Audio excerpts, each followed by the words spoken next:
To zero I S में आपका स्वागत है दोस्तों। हम लोग आज EPFO में जो अकाउंटिंग का कोर्स होता है उसमें लेक्चर 8 करेंगे। लेक्चर 7 हो चुका है, प्लेलिस्ट में ज़रूर देखें, टोटल 7 लेक्चर हो चुका है। ये जो कोर्स है दोस्तों अकाउंटिंग, जिसको हिंदी में लेखांकन बोलते हैं, ये एकदम फ्री कोर्स है।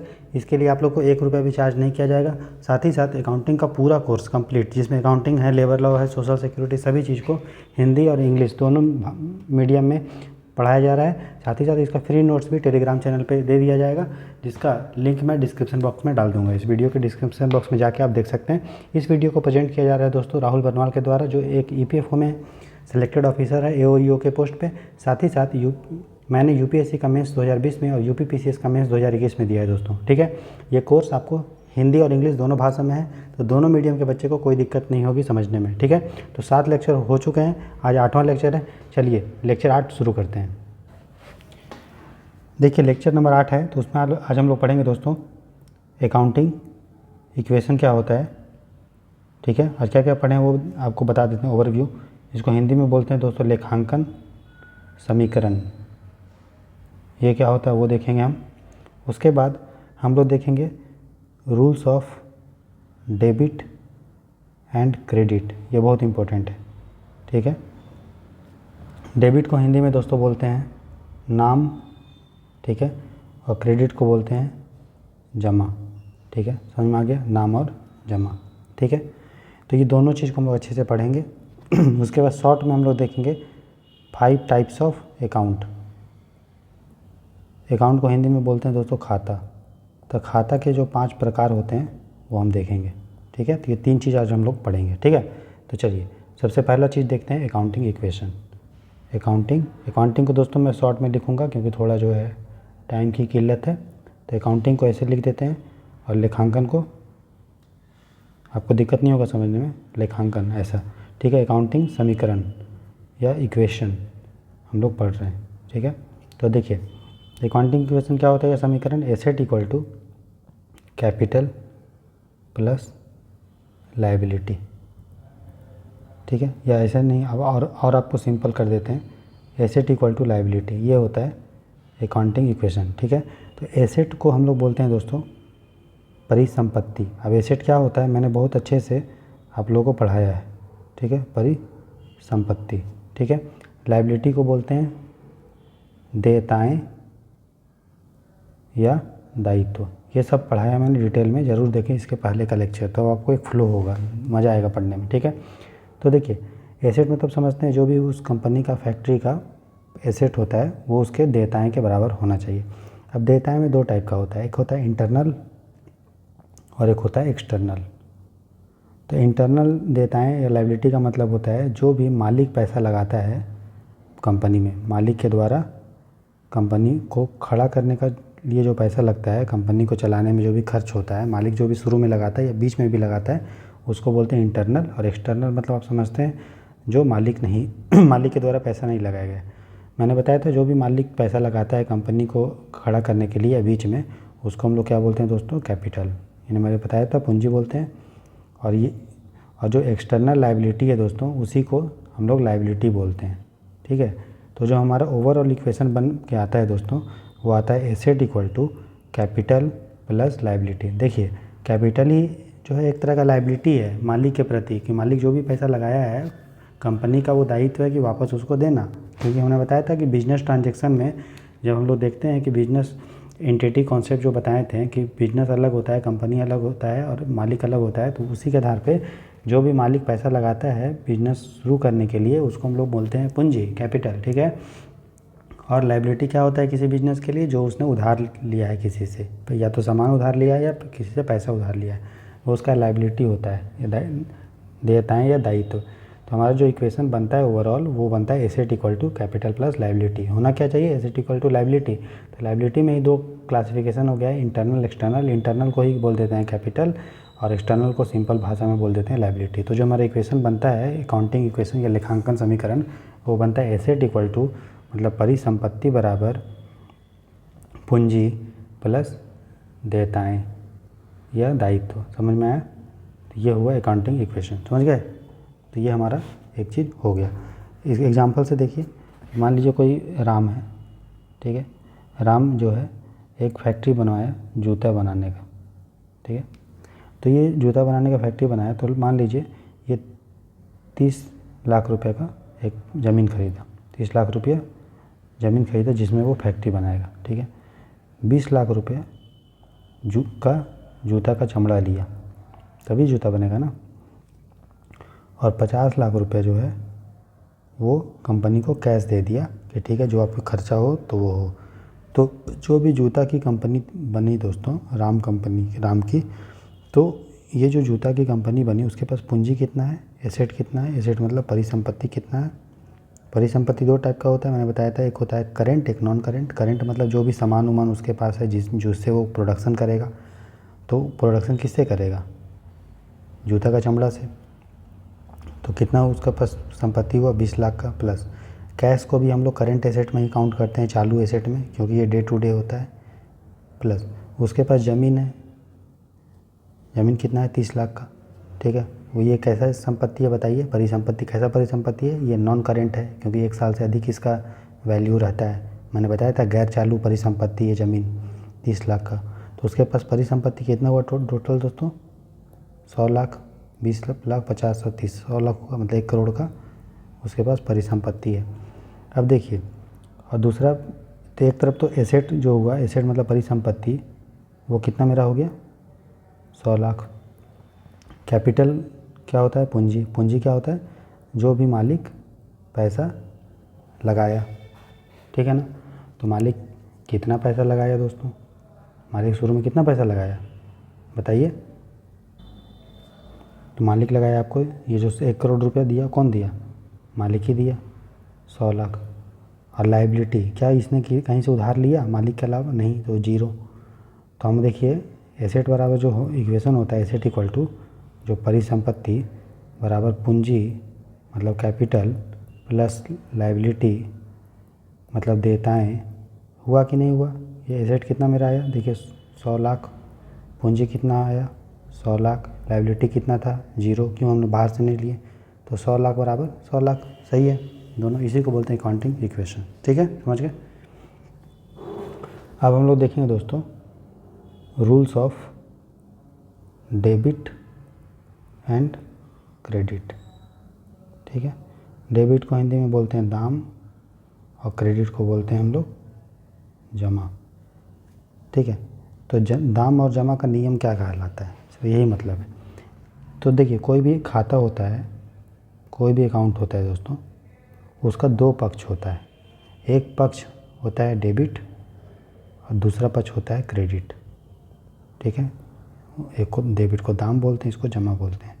तो जब भी हम लोग अकाउंटिंग करते हैं तो उसको जो किताब होता है वो टी के फॉर्म में होता है। देखिए टी के फॉर्म में है, टी इंग्लिश का लेटर टी के फॉर्म में। तो एक तरफ डेबिट होता है, दूसरी तरफ लिखते हैं क्रेडिट। सब समझ में आ जाएगा आपको, टेंशन की बात नहीं है। तो जो लेफ्ट हैंड साइड है, ये लेफ्ट हैंड साइड है ना, इसका ये बायां साइड है ना, तो बाईं ओर हम लोग डेबिट को लिखते हैं और दाईं ओर हम लोग क्रेडिट को लिखते हैं, राइट साइड। तो ये लेफ्ट साइड है, तो उसमें हम लोग क्या लिखें, डेबिट, और राइट साइड क्या लिखें, क्रेडिट। दोस्तों इसका जो PDF है ना आपको दे दिया जाएगा, ठीक है। तो आपको कुछ नोट लिख लीजिए, कुछ हल्का फुल्का नोट करना है तो कर लीजिए, नहीं तो सबका PDF दे देंगे, ठीक है। और अभी लेक्चर ख़त्म होने के बाद तुरंत PDF नहीं दे पाएंगे, क्योंकि मुझे भी उसमें बनाने में थोड़ा टाइम लगता है, क्योंकि मुझे वही चीज़ बनाना जिसमें एग्ज़ाम से क्वेश्चन पूछता है, ठीक है। पूरा आपको बुक नहीं दे देंगे कि 500 पन्ने का बुक। आपका जो नोट्स मिलेगा अकाउंटिंग का वो मुश्किल से 30 से 40 पेज का होगा, तो उसको बनाने में थोड़ा टाइम लगता है। थोड़ा पेशेंस रखिए, धीरे धीरे करके आपको प्रोवाइड कर दिया जाएगा। उसके लिए 1 रुपया भी आपसे चार्ज नहीं लिया जाएगा। अभी एग्ज़ाम होने में दोस्तों 4 महीने हैं, ठीक है।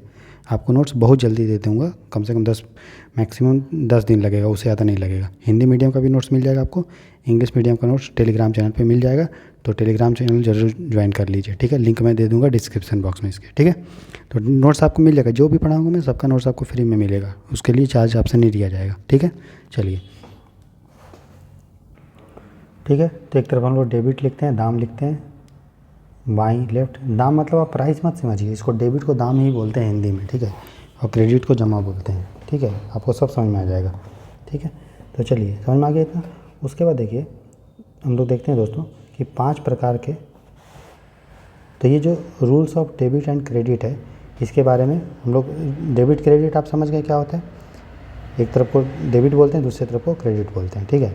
अब किसको करेंगे डेबिट, किसको करेंगे क्रेडिट, दाम किसको हम लोग दाम में जोड़ेंगे, किसको दाम से घटाएंगे, जमा किसको करेंगे, जमा किसको नहीं करेंगे, इसके बारे में कुछ नियम है, उसी नियम को हम पढ़ते हैं। तो उसके पहले सिंपल है, एक हम लोग देख लेते हैं अकाउंट के प्रकार, ठीक है, लेखा के प्रकार, लेखा या खाता के प्रकार, ठीक है, खाता के 5 प्रकार, 5 टाइप्स है ना। उसको निमोनिक से आप याद कर लीजिए, क्लियर, CLEAR, ठीक है। C का मतलब कैपिटल, तो एक खाता होगा कैपिटल अकाउंट, कैपिटल का खाता, ठीक है। कैपिटल मतलब पूंजी, पूंजी खाता, पूंजी अकाउंट, ठीक। L का मतलब लायबिलिटी,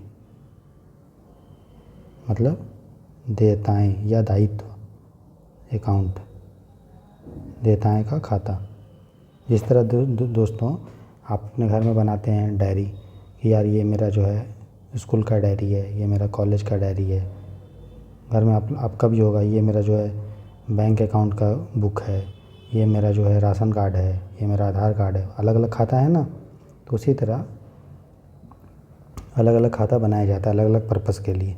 जैसे कि कैपिटल अगर लिखना है, अगर हम लोग देखना है कि मालिक कितना पैसा लगाया, कितना नहीं लगाया, कब निकाल दिया कुछ पैसा, तो उसको पूंजी खाता में लिखते हैं। अगर देखते हैं कि कितना हमने उधार लिया, कितना उधार चुकता कर दिया, उसको उसके लिए देयताएं का खाता बनाते हैं, तो वही है, ठीक है। ई मतलब होता है एक्सपेंस, एक्सपेंस मतलब एक्सपेंस अकाउंट, एक्सपेंस अकाउंट को हिंदी में बोलते हैं खर्चा या व्यय का खाता, तो जिसमें हम लोग खर्चा नोट करेंगे उसको खर्चा या व्यय का अकाउंट बोलेंगे। तो CLE हो गया। ए मतलब होता है एसेट, एसेट को एसेट अकाउंट, हिंदी में बोलते हैं परिसंपत्ति खाता, जिसमें हम लोग परिसंपत्ति लिखेंगे कि किसी कंपनी का कितना परिसंपत्ति है, कैसा बढ़ रहा है घट रहा है। आर का मतलब रेवेन्यू, रेवेन्यू अकाउंट, हिंदी में बोलते हैं आगम खाता, आगम मतलब कितना पैसा आप कमा रहे हैं, ठीक है। एक्सपेंस मतलब कितना खर्चा कर रहे हैं। कैपिटल में क्या लिखते हैं, कितना पूंजी आ रहा है जा रहा है। लायबिलिटी में कितना हमारा देयताएं बन रहा है या कम हो रहा है। एसेट मतलब कितना परिसंपत्ति खाता है, जिसमें कितना परिसंपत्ति आ रहा है बन रहा है। बात समझ में आया। तो ये सारा चीज़ है। तो ये 5 प्रकार के यही अकाउंट है दोस्तों, ठीक है, अकाउंट के 5 प्रकार। और ये जो है ना, ये अभी आपका मॉडर्न क्लासिफिकेशन है, मॉडर्न क्लासिफिकेशन। पुराना क्लासिफिकेशन मैं आपको कल पढ़ाऊँगा, लेकिन अभी जो आधुनिक वर्गीकरण है खाता का, वो है 5 ही टाइप का खाता होता है अभी, CLEAR, ठीक है। पूंजी खाता, देयताएं खाता, खर्चा खाता या व्यय खाता, परिसंपत्ति खाता या आगम खाता। अब इन्हीं खाता में किसी चीज़ को हम लोग करते हैं डेबिट, ठीक है। कब डेबिट करते हैं, कब हम लोग जमा करते हैं, कब हम लोग क्रेडिट करते हैं। क्रेडिट मतलब क्या बोले, मैं क्या बताया था, डेबिट मतलब नाम, क्रेडिट मतलब जमा, ठीक है, यही बताया था आपको। डेबिट मतलब यहाँ पे दोस्तों दाम नहीं, थोड़ा सा वो हो गया नाम, थोड़ा टंग जीभ स्लिप कर गया, ठीक है। दाम नहीं है, नाम है, ध्यान दे रहा हूँ, फिर से सही कर लीजिए इसको। डेबिट मतलब दाम नहीं, डेबिट मतलब होता है नाम। क्या होता है डेबिट मतलब नाम, क्रेडिट मतलब हिंदी में क्या बोलते हैं जमा, ठीक है, समझ आ रहा है ना आपको। डेबिट मतलब नाम, डेबिट मतलब नाम, ऐसे याद कीजिए। क्रेडिट मतलब देखिए यहाँ पे ठीक लिखा था, फिर चेंज हो गया है ना। डेबिट मतलब नाम, क्रेडिट मतलब जमा, ठीक है। चलिए अब हम लोग देखेंगे कि कब हम लोग नाम करते हैं, कब हम लोग डेबिट करते हैं। तो बहुत सिंपल है। तो देखिए जो एसेट है या परिसंपत्ति, संपत्ति, और दूसरा क्या है एक्सपेंस। 5 टाइप का अकाउंट होता है। क्लियर मैंने बोलता था, एक्सपेंस मतलब कि व्यय या खर्चा, ठीक है, व्यय या खर्चा। या हानि, हानि भी इसी में आएगा, एक मिनट, खर्चा या हानि, ठीक है। तो याद रखिए जब ये दोनों बढ़ेगा, जब जो दोनों क्या होगा प्लस होगा, तब हम लोग उसको लिखेंगे किसमें, नाम में, मतलब क्या करेंगे उसको डेबिट, ठीक है, समझ में आया। जब भी एसेट या परिसंपत्ति या एक्सपेंस या खर्चा हानि ये सब बढ़ता है दोस्तों, तब हम लोग उसको डेबिट की तरफ लिखते हैं, मतलब लेफ़्ट साइड लिखते हैं, नाम में लिखते हैं। बात समझ में आया? समझ में आया? फिर से रिपीट कर रहा हूँ, जब भी आपका परिसंपत्ति कंपनी का या एसेट या एक्सपेंस खर्चा व्यय हानि बढ़ता है, तब उसको हम लोग डेबिट करते हैं। क्या करते हैं दोस्तों? डेबिट। क्या करते हैं? डेबिट। उसको नाम में लिखते हैं। बात समझ में आया? और जब ये तो हो गया और जब ये घटेगा तब उसको क्या कर देंगे? क्रेडिट करेंगे। ठीक है, क्रेडिट करेंगे मतलब जमा के साइड लिखेंगे, मतलब राइट साइड लिखेंगे। समझ में आया? तो जब आपका एसेट परिसंपत्ति बढ़ता है तब उसको हम लोग डेबिट की तरफ लिखते हैं, लेफ्ट साइड में लिखते हैं, बाईं ओर लिखते हैं। और जब वो घटता है तब उसको हम लोग दाईं साइड लिखते हैं, क्रेडिट में लिखते हैं, जमा में लिखते हैं। ये दोनों आपको समझ में आ गया? तो ये था। उसके अलावा बाकी जो 3 अकाउंट है, कौन कौन से अकाउंट है मैंने क्लियर बताया था, CL, EAR। तो ए और ई तो हो गया कि जब वो बढ़ेगा तो डेबिट, घटेगा तो क्रेडिट। बाकी मेरा जो CLR बचा, CLR, सी मैंने क्या बताया था? कैपिटल, एल मतलब लायबिलिटी और आर मतलब रेवेन्यू। कैपिटल मतलब बताया था पूंजी, लायबिलिटी मतलब दायित्व या देयताएँ, रेवेन्यू मतलब आगम। ठीक, तो ये होता है इसके उल्टा। एसेट और एक्सपेंस जब बढ़ रहा था तब उसको हम लोग डेबिट कर रहे थे, ये उल्टा होगा। ठीक है, जब ये तीनों बढ़ेगा तब उसको हम लोग कर देते हैं क्रेडिट। क्रेडिट मतलब जमा में लिखते हैं, जमा मतलब राइट साइड लिखते हैं। ठीक है, तो दोनों उल्टा है। देखिए, एसेट एक्सपेंस बढ़ा तो उसको नाम में डेबिट में लिखे, बाईं साइड लिखें, लेफ्ट साइड। अब इसमें किस तरह लिखे? दाईं साइड लिखे और उसको क्रेडिट किए। यही दोनों में डिफरेंस है। और जब ये घटेगा तब उसको लिखते हैं लेफ़्ट साइड, तब उसको हम लोग कहाँ लिखते हैं? नाम में लिखते हैं, तब उसको हम लोग डेबिट में लिखते हैं। बात समझ में आया? तो दोनों में यही डिफरेंस है कि एसेट और एक्सपेंस जब बढ़ता है तब उसको डेबिट करो, और CLR कैपिटल लायबिलिटी रेवेन्यू जब बढ़ेगा तब उसको क्रेडिट करो। समझ में आया? ठीक है, अब हम लोग कुछ लेंगे ट्रांजैक्शन। ठीक है, और फिर आपको ये पांचों जो चीज़ मैंने बताया है कि कैसे डेबिट होता है, कैसे क्रेडिट होता है, वो आपको आसानी से समझ में आ जाएगा। तो चलिए कुछ एग्जांपल लेते हैं।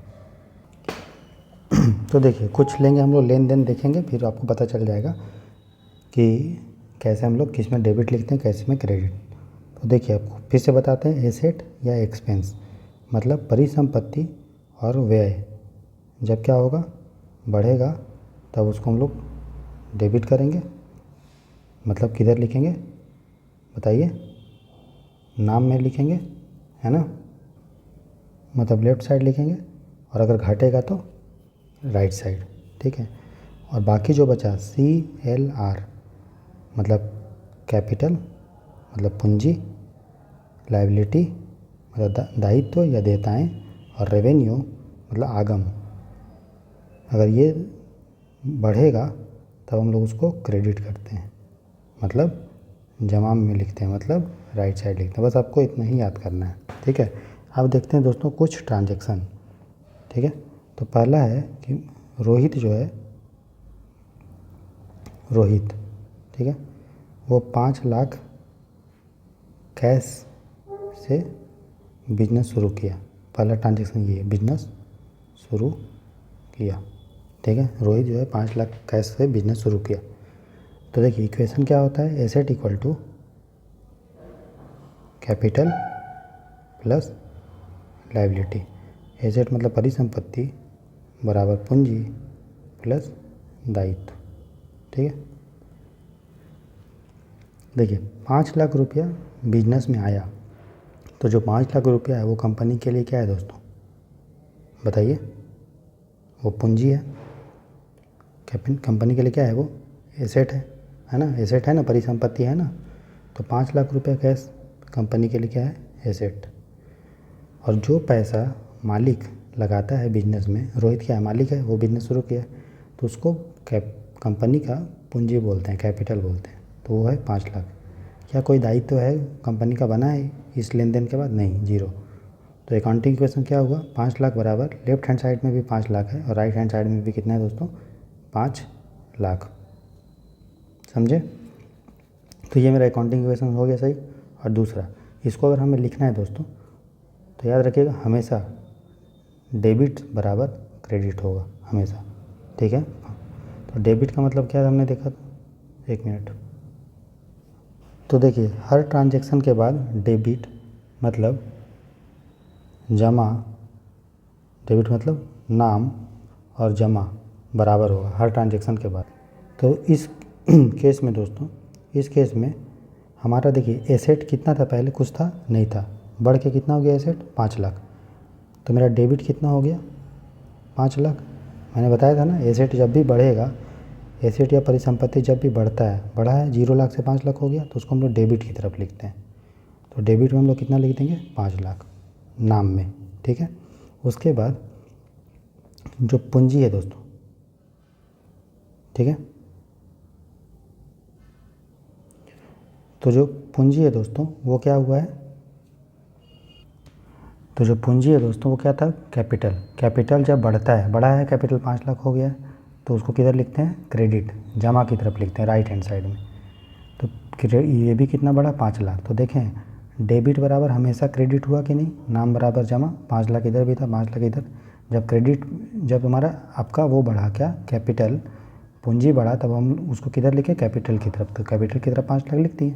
और ये 5 लाख क्या है, ये 5 लाख हमारा एसेट है, जो 5 लाख रुपए आया था वो बिजनेस के लिए क्या है पूंजी है, पैसा है।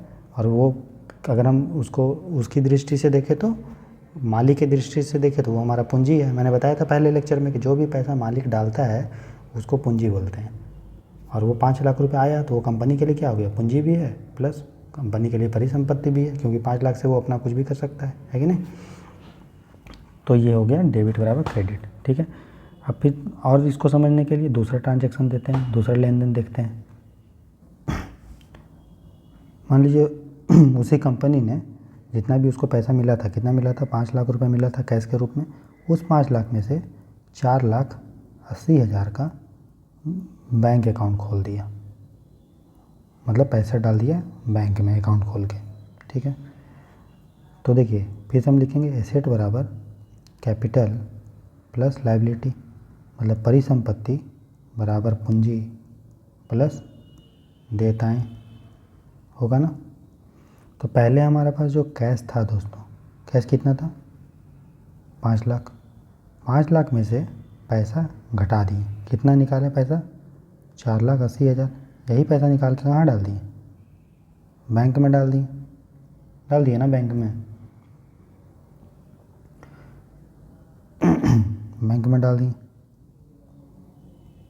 तो कैश मेरा क्या था दोस्तों एसेट, कितना था पहले 5 लाख, अब घट गया, कितना घट गया 4,80,000।